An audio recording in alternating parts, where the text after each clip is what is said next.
We start week 16 with an AFC West showdown. Let's talk some football. What's going on, everyone? Welcome back in to another episode for Just a Bet Outside. I am your host, Steven, and we're back to talk some more NFL football. That's right. Week 16 is here. Holy smokes. 3 weeks to go, and it's already the NFL playoffs. Absolutely crazy. But before we get into anything, I'm going to let you guys know we're going to give out one free month of Outlier via a contest. So here's what you got to do. You got to predict the first touchdown player for this game. I don't need odds or anything like that. If we have multiple people pick the same guy, which we probably will, I will just pick one random winner out of that, and that's who gets the one free month of Outlier. Maybe we'll pick two. You never know. So leave a comment below. You have to like the video and then leave that comment. Who is going to score the first touchdown? Again, odds do not matter in this one, and you can win one free month of Outlier. And by the way, no touchdown is also an option if you want to as well. We saw that last Thursday. That was pretty crazy. But quick reminder, NBA Best Bets video will be out after this one, and we have a huge 13-game slate. It is about dang time in the NBA, so go check that out when it comes out. But, of course, any graphics you see in this video are from an app called Outlier, the best player prop research tool on the market today. Click the link below for a 7-day free trial. So it's time for the dad joke. Christmas edition, not exactly as kid-friendly as it has been in the past, but here we go. If you have a snowball in your left hand and one in your right hand, what do you have? Frosty's full attention. That's pretty good. In this video, we're going to recap Monday Night Football, which was a 2-in-1 day, and then we're going to preview and give our best bets for the Broncos at Chargers on Thursday Night Football. And of course, we'll finish it with that recap. So hit that like button if you haven't already. Leave a comment below to continue to help this channel grow. If you're new to the channel, hit that subscribe button. Come join this incredible community. Come join the Discord. It's completely free. We don't charge for anything. That link is below as well. And we're now on our way to 35,000 subscribers because you guys are freaking awesome. So thanks again. Let's get into it. And that means it's recap time. All right, there it is. A nice 2-in-1 day. Jordan Addison over 50.5 receiving yards. I think he had this in the first half, if I remember right.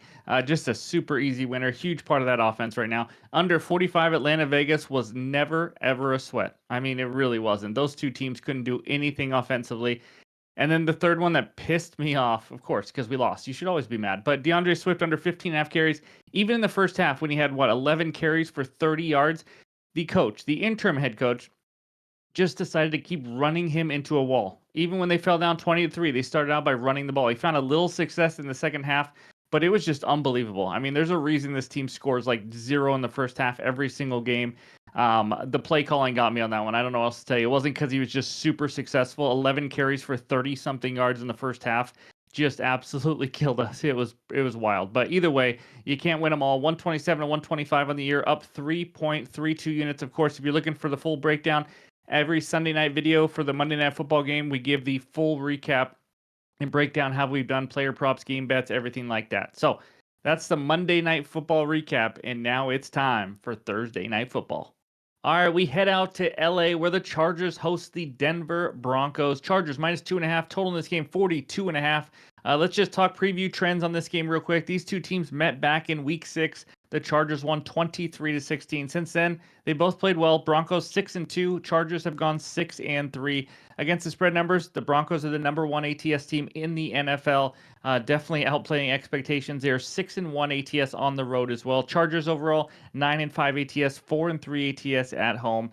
Last week now, the Broncos beat the Colts 31-13. We'll talk about this a little bit more later, but this was much closer than the score indicates. Jonathan Taylor dropped the ball before crossing the goal line, which is awesome. That's why we pushed our total as well. But the Colts had 5 turnovers. I mean, it was ugly. Bo Nix struggled, 130 and 3 interceptions. It was just not pretty. It has nothing to do with the score and what that said. But Chargers got absolutely demolished by the Tampa Bay Buccaneers, 40-17.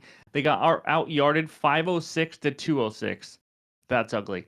Notable injuries: Broncos D-tackle Franklin Myers questionable. Running back Jaleel McLaughlin is questionable. Chargers Justin Herbert, obviously we all probably know that, ankle injury questionable. He's probably going to be good to go. Linebacker Denzel Perryman expects to play. Starting guard Zion Johnson questionable, and tight end Will Dissly is questionable. So that's what we got for the preview. I got 2 best bets, 2 half-unit plays like I've been doing a lot this year on these primetime games. First one, give me Cortland Sutton over 62.5 receiving yards at -113 on FanDuel. Sutton's been really good the last couple months. So let's dive into Outlier now and kind of check out all these stats. So we're going to start out with 2024. There it is. He's over this in 7 to 14. You say, okay, only 50%, whatever. But something changed week 8 where he has now gone over he went over this line in 6 straight games before going under in that last game. It's just been incredible how consistent he has been. They have made him the focal point of this passing game. Even with that bad game last week, he's averaging 86 receiving yards per game in the last 7 games.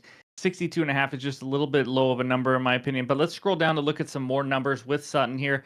And what I love is there it is, receptions, targets. You can see he is as consistent as can be. His first under last week, it still doesn't matter when you look at the numbers. He got 9 targets still. So it was just a lack of him not connecting with Bo Nix, who had a terrible day, which, those games are going to happen when you're a rookie.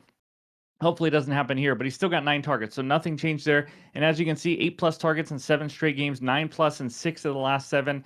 The volume is very, very nice for only needing 63 yards. Now let's go over to longest reception and look at some of those numbers just to kind of show you guys he's made a lot of big plays. 32+ yard reception for the last 7, 19+ yard catch in all 7 games. It's been nice. Even in that game where he didn't have much last game, he still had that 20-yard catch. But now, if we look over there at the matchup, Chargers 21st receiving yards allowed to yards allowed to the receiver position. So it's a good matchup. They've struggled a lot more lately, but in the last 7 games, when Denver made him the focal point of the passing game, that's why I'm looking at these last 7. Sutton's numbers have been crazy. Second most air yards in the entire NFL. Not on his team, in the entire NFL with 729. He makes big plays and goes downfield. Only Calvin Ridley has more. He has the 11th most receiving yards in the NFL, 501. Of the wide receivers in the top 24 receiving yards in these last 7 games, he has the 3rd highest ADOT, average depth of target, 13.2 yards down the field. He's not just a guy catching those dink and dunk passes. He doesn't rely a lot on yards after catch. He's just a guy who catches big plays down the field. So more on this matchup against the Chargers as well. LA has struggled, especially versus number 1 receivers lately. Mike Evans, how about 9 for 159 last week? Drake London, 9 for 86. Ray McLeod, not a number 1 receiver, but had 95 receiving yards. Zay Flowers, 5 for 62 in a low passing volume game. I think Lamar threw it like 20 times. Chase and Higgins combined for 223 yards on 16 receptions. Chargers have now allowed 7 wide receivers to go over this line in the last 6 games, with a couple right there near this line as well. With an expectation of 8 to 9+ targets, I like my chances here for Sutton and Nix to connect a little more than they did last game, and for him to go over the 62.5 receiving yards. That is my first best bet. Give me the land of the court. Now, the second one. We're going to go with the total. Give me the under 42.5 minus 115 on FanDuel for a half unit. Divisional game on a short week. Yep, that's almost enough to just say sign me up for the under. We saw in the exact situation last week. When you get later in the season, we see some sluggish offenses, but that game didn't have a touchdown. I'm not saying this one won't, but I will say I think I like the under in this one because these two teams usually play low-scoring games. In fact, the last meeting was 39 points earlier this season. But let's first talk the Broncos. Like we said before, they won 31-13 last week. Do not get confused with how they actually played. Offensively, they were absolutely horrendous. I mean, they were bad. They did not even reach 200 yards. They had 31 points on the scoreboard and didn't even have 200 yards. Colts committed 5 turnovers. That's it. That's why they scored a lot of points. And the Broncos haven't faced many decent defenses lately, to be honest with you. The run game has been pretty non-existent for Denver, which never helps. But Denver on the road, only averaging 20 points per game, 27 per game at home, but they obviously will be on the road here. And then the Chargers. This is an offense that just hasn't made explosive plays all season. Ladd McConkey, stud rookie wide receiver. He's more of a possession receiver. He's not a guy who's just making huge splash play after splash play. And then the last 3 games without J.K. Dobbins, their run game has been struggling too for the Chargers. We're going to have 2 teams that struggle running the ball. But these last 3 without Dobbins, total of 32 rushing yards on 11 carries versus Tampa. And I'm saying total because they usually use 2 running backs. Total of 70 yards on 18 carries versus the Chiefs, decent. 52 rush yards on 10 carries. You'll see, even if they have a decent game, they're still just not running the ball much at all. And they're gonna be a team that likes those lot of short passes all the way down the field, which also, by the way, is why they have long drives and why they play a lot of unders, because it chews a lot of clock. So Chargers have scored exactly 17 points in 3 straight weeks. Again, 17 points. I see them right around this again against a Broncos defense that we know is good. Patrick Surtain is going to be in the lineup. I don't know if he's going to be on Ladd McConkey because McConkey plays a lot out of the slot. Surtain doesn't really play in the slot much. But either way, this defense, we've seen this past defense play well. These offenses are nothing special. It's kind of a fate of the offenses a little bit. Divisional game, they know each other. I like this game to be ugly. I like it to go under, but a big reason why I like it to go under is their red zone defenses. You are looking at the two best red zone defenses in the entire NFL. That's right. Chargers have given up a touchdown on 40% of red zone drives. Broncos a touchdown on 42.11%. It almost had me looking at some Cameron Dicker or some kicking props as well in this one, maybe over 7.5 kicking points for Cameron Dicker. But other than that, I mean, even if these teams get in the red zone, you will see some field goals as well, which will obviously help keep this low and stay under the 42.5, hopefully. So the only worry here, interceptions, mistakes, special teams, touchdowns, things that can just completely ruin an under. We've been there before this year. It can happen, but you can't predict it. So give me the under 42.5 as my second and final best bet.